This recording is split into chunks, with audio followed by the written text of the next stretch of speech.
इस संसार में हर इंसान के हाथ में हर सुबह एक अदृश्य चाबी होती है। उस चाबी से वो चाहे तो अपने ही मन का दरवाज़ा खोल सकता है या खुद के लिए एक और जेल बना सकता है। अजीब बात यह है कि ज़्यादातर लोग उस चाबी को पहचानते ही नहीं। वो सोचते हैं दुख बाहर से आता है, वो मानते हैं खुशी किसी और के पास है।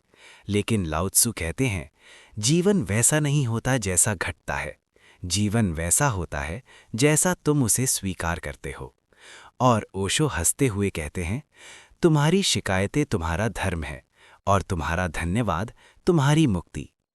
आज की ये ऑडियो बुक कोई कहानी नहीं है, कोई मोटिवेशनल भाषण नहीं है, ये एक आईना है। और इस आईने में आपको सिर्फ एक सवाल दिखेगा, आप शिकायत करने वाले हैं या धन्यवाद देने वाले, क्योंकि आपकी पूरी जिंदगी इसी एक चुनाव पर तय हो चुकी है। अध्याय 1, शिकायत, सबसे मीठा जहर। शिकायत बहुत मासूम लगती है, इतनी मासूम कि कोई इसे पाप नहीं मानता। आप कहते हैं मौसम खराब है, लोग अच्छे नहीं हैं, समय सही नहीं है, मेरी किस्मत ही खराब है। आपको लगता है आप बस सच बोल रहे हैं, लेकिन लाओ त्सु कहते हैं, जब तुम प्रकृति से लड़ते हो तो हार पहले से तय होती है। शिकायत असल में लड़ाई है। आप जीवन से लड़ रहे होते हैं, आप वर्तमान से लड़ रहे होते हैं, आप जो हैं उससे लड़ रहे होते हैं, और ये लड़ाई कभी जीती नहीं जा सकती। ओशो कहते हैं, शिकायत करने वाला व्यक्ति हमेशा भविष्य में जीता है, क्योंकि वर्तमान उसे असहनीय लगता है। ध्यान दीजिए, जब आप शिकायत करते हैं तो आप कहाँ होते हैं? आप यहाँ नहीं होते। आप या तो अतीत में होते हैं, ऐसा क्यों हुआ, या भविष्य में, ऐसा क्यों नहीं हो रहा। लेकिन जीवन सिर्फ यही है। अध्याय 2, क्यों शिकायत करने वाला कभी शांत नहीं हो सकता। एक अजीब सा नियम है जीवन का, जिसे आप विरोध करते हैं वही बढ़ता है। आप गरीबी की शिकायत करते हैं, गरीबी मन में जम जाती है। आप अकेलेपन की शिकायत करते हैं, अकेलापन पहचान बन जाता है। आप दर्द की शिकायत करते हैं, दर्द कहानी बन जाता है।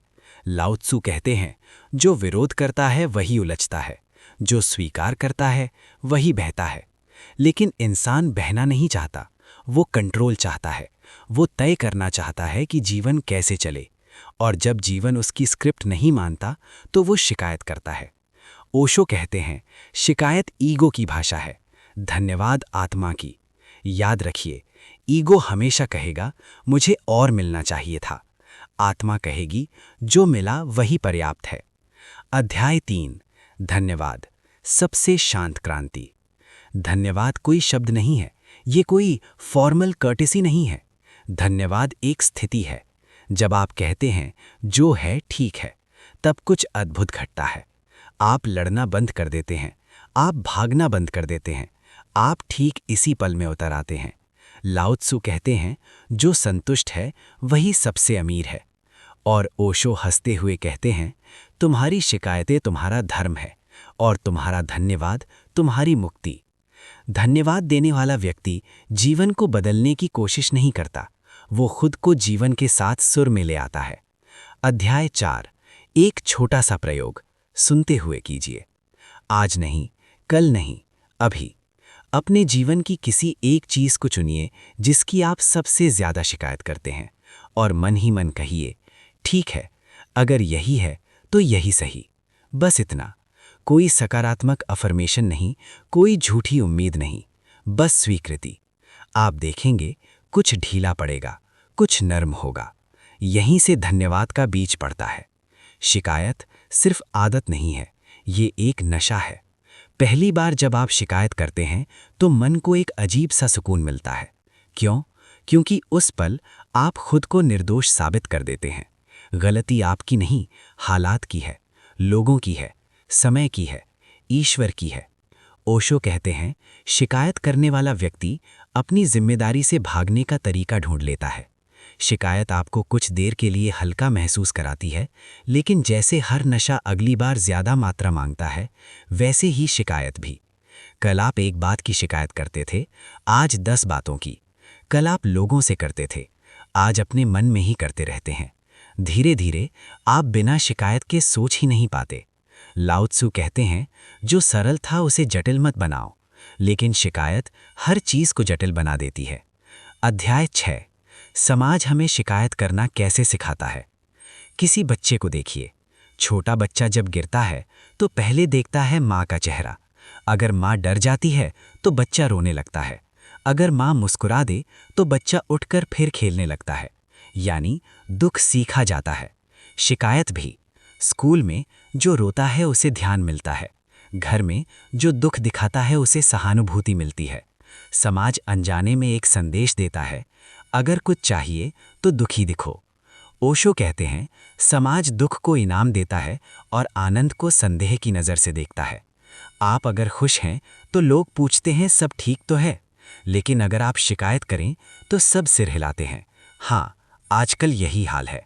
धीरे धीरे शिकायत आपकी पहचान बन जाती है। अध्याय 7। लाओ त्सु का वू वे, बिना लड़े जीने की कला।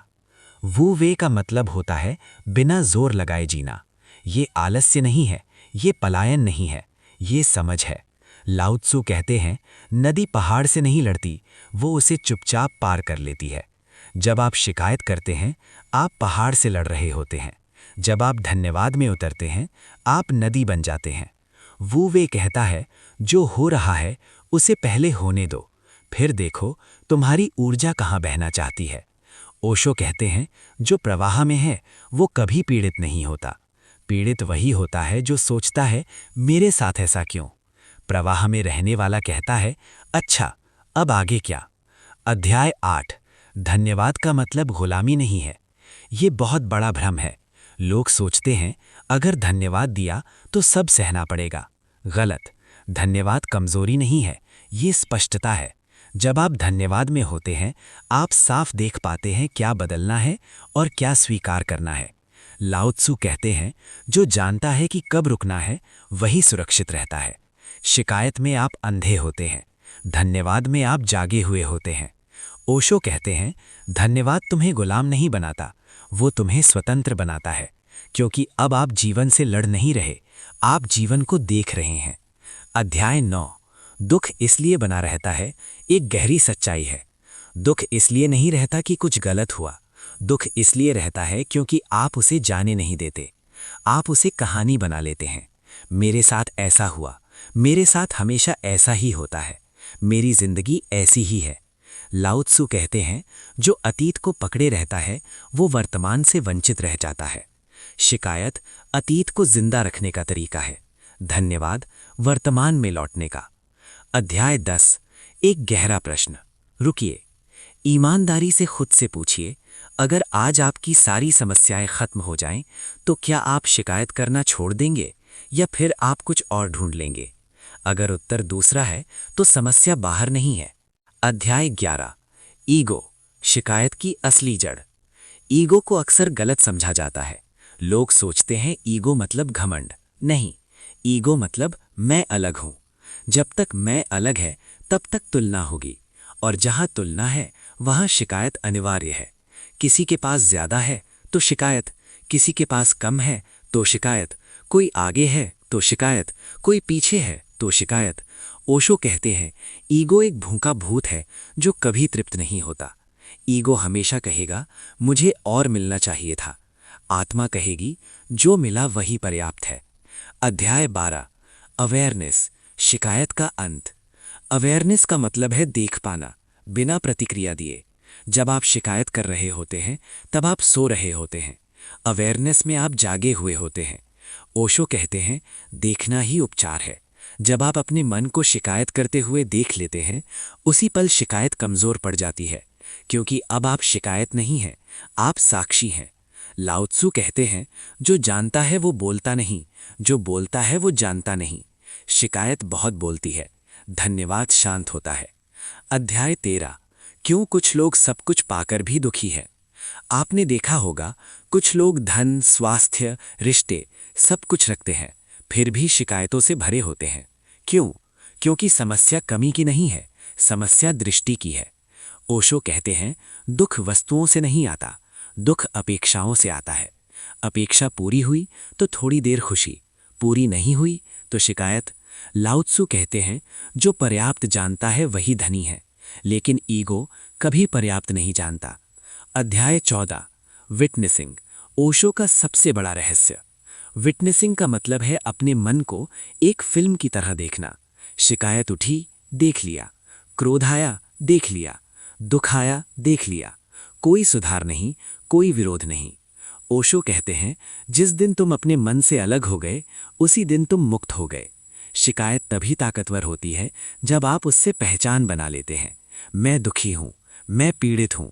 विटनेसिंग में आप कहते हैं, दुख आ रहा है, शिकायत चल रही है। बस भाषा बदलते ही सत्ता बदल जाती है।